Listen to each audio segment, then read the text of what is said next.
Halo semua, ketemu lagi sama gue Rahman di Rahman Random Channel. Dan selamat datang di Bacotin Film. Sesuai dengan janji gue atau kata gue di Instastory kurang lebih 1 minggu yang lalu, kurang lebihnya. Pokoknya gue udah nonton Satu Kakak Tujuh Ponakan, nonton di bioskop di KCM. Gue nonton sendirian. Di sana satu bioskop gak terlalu rame. Di samping gue kosong, di tempat duduknya. Gue ingat banget di samping gue itu tempat duduknya kosong. Jadi di deretan gue itu, deretan kanan itu cuma gue doang di sana duduk. Nah, dan gue senang akan hal tersebut karena gue lebih hikmat menikmati filmnya. Jadi langsung saja kita ke pembahasan filmnya. Film Satu Kakak Tujuh Ponakan. Ini adalah film bagus banget. Film yang sangat bagus dan sangat gue rekomendasikan bagi kalian yang masih ada di kota kalian atau masih tayang di kota kalian, di bioskop kesayangan kalian. Gue saranin kalian wajib nonton. Ini bagus banget, Pak. Pesan di dalam filmnya dapat banget, sumpah.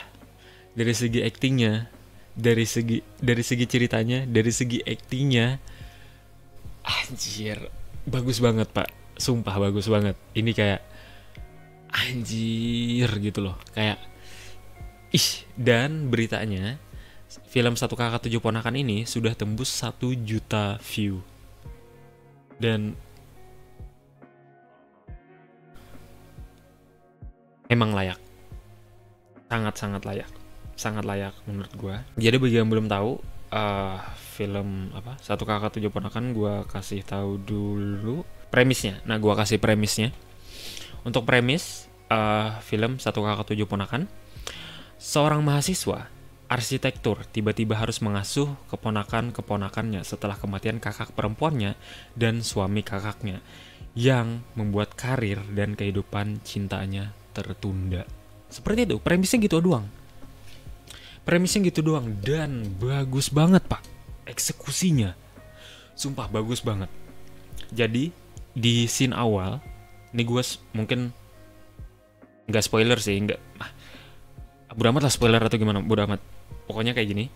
Scene awal, tokoh utamanya si laki-laki ini lagi kuliah, seminar kalau nggak salah ya, kalau gue nggak salah ingat, lagi seminar, terus dapat info bahwa suami kakaknya itu kena serangan jantung.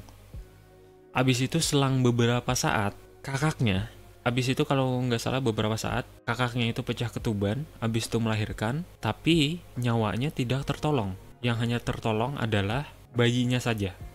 Alhasil apa?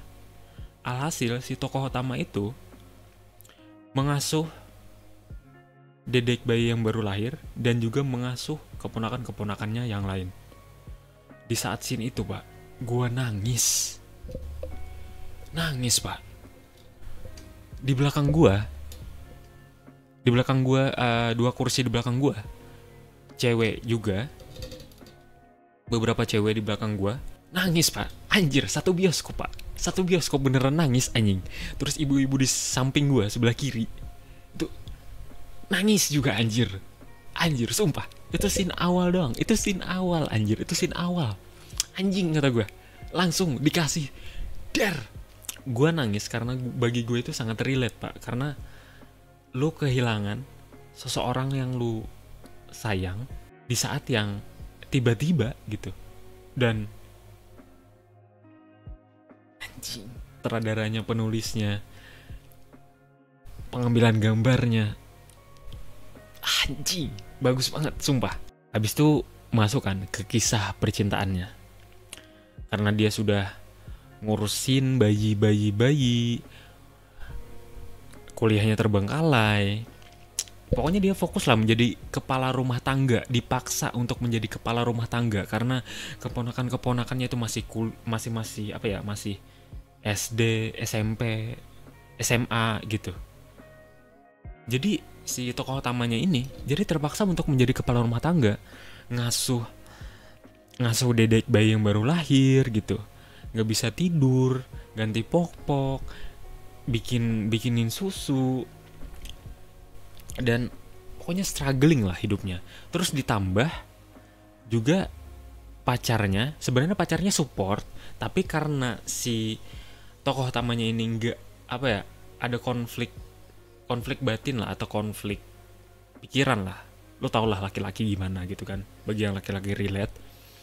Di saat lo udah hiruk pikuk, ditambah lagi dengan perempuan, walaupun perempuannya itu niatnya baik, cuma kan di film itu kayak intinya kayak si laki-laki itu, si tokoh utamanya itu kayak merasa bahwa si pacarnya ini kayak nge-push dia, tapi sedangkan si laki-laki ini, si tokoh utamanya ini punya ada kewajiban yang lebih penting gitu loh, ketimbang kerjaannya dia dan juga masa pacarannya itu. Jadinya ya tiba-tiba mereka putus, kurang lebihnya seperti itu. Dan sudahlah seperti itu. Kalau nggak salah jelang 2 tahun, tokoh utama si Dede bayinya udah mulai besar gitu. Habis itu mulailah si tokoh utamanya ini cari pekerjaan seperti itu. Ada pekerjaan. Lalu mereka pun bertemu, Pak. Si perempuan ini, si mantan pacarnya dengan si tokoh utamanya ini, mereka bertemu, Pak. Langsung lah tuh. Bla bla bla bla. Situ kan dramanya, gue nggak mau terlalu spoiler. Abis itu apa, Pak? Abis itu ada suatu konflik lagi. Ada konflik internal lagi. Pokoknya ada drama lagi, Pak, di dalam film. Gue nggak mau terlalu spoiler karena film ini intinya itu adalah drama, Pak. Drama dari kehidupan kita, dari kehidupan generasi sandwich, yang mana cuma lu satu-satunya yang bisa diharapkan. Lu ngenyokong banyak orang, ponakan, terus dedek bayi. Wah anjir, itu cah sih, itu kepala bisa tuh. Tapi ya itulah kehidupan menurut gua. Dan pesan di film ini bagus banget, Pak. Ada suatu masa di film ini mengajarkan kita bahwa lu jangan berusaha sendirian gitu. Keponakan-keponakan lo itu juga bisa bantu. Orang lain juga bisa bantu lo. Lu nggak perlu untuk berusaha sendirian. Keponakan-keponakan atau orang-orang terdekat lu itu juga mau bantu. Lu nggak usah gengsi untuk menerima bantuan mereka. Gue bisa. Lu nggak boleh juga melarang mereka untuk bantu lu. Intinya dari film ini ya, jangan egois.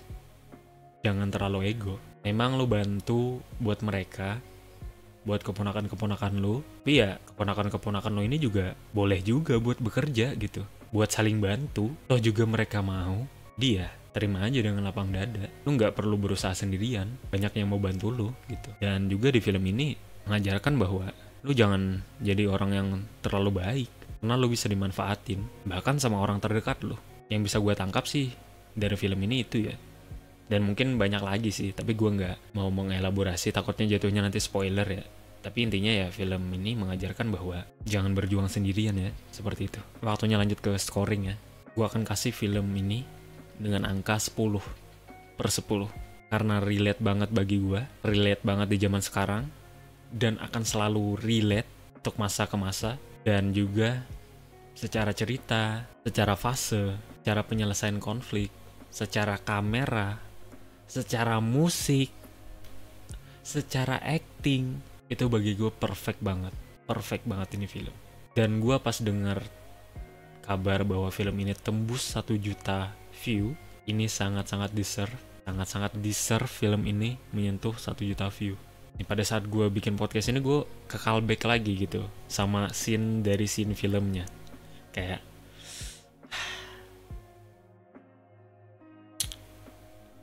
bagus banget anjir. Gue pengen nonton lagi gitu. Entah itu nanti tayang di Netflix atau di mana gitu, gue mau banget nonton lagi. Sumpah ini bagus banget guys. Dan gue rekomendasi banget buat kalian nonton. Itu saya dari gue. Jangan lupa untuk like, comment, share, dan subscribe. Terima kasih yang udah nonton. Terima kasih yang udah dengerin. Dan kita lanjut lagi di next video, di next podcast. Film apa lagi yang nanti gue bahas, gue nggak tahu. Tergantung mood juga. Dan ya, dan terima kasih. Jangan lupa nonton guys. 1 Kakak 7 Ponakan. Film bagus. Habis nonton 1 Kakak 7 Ponakan, bagus banget anjing. sumpah. Itu film heavy di ceritanya dalam banget, maknanya dalam banget, pesan di dalam filmnya bagus banget, dan filmnya mengandung bawang. Intinya filmnya bagus banget. Absolutely recommended. Rating dari gue secara personal dan subjektivitas. Kalau objektif tadi sudah, filmnya bagus, ceritanya bagus gitu kan, pesan dalamnya juga ada. Kalau penilaian secara subjektif, gue akan kasih 5/5 atau 10/10. Seperti itu. Gue baru nonton anjing, literally baru nonton, selesai.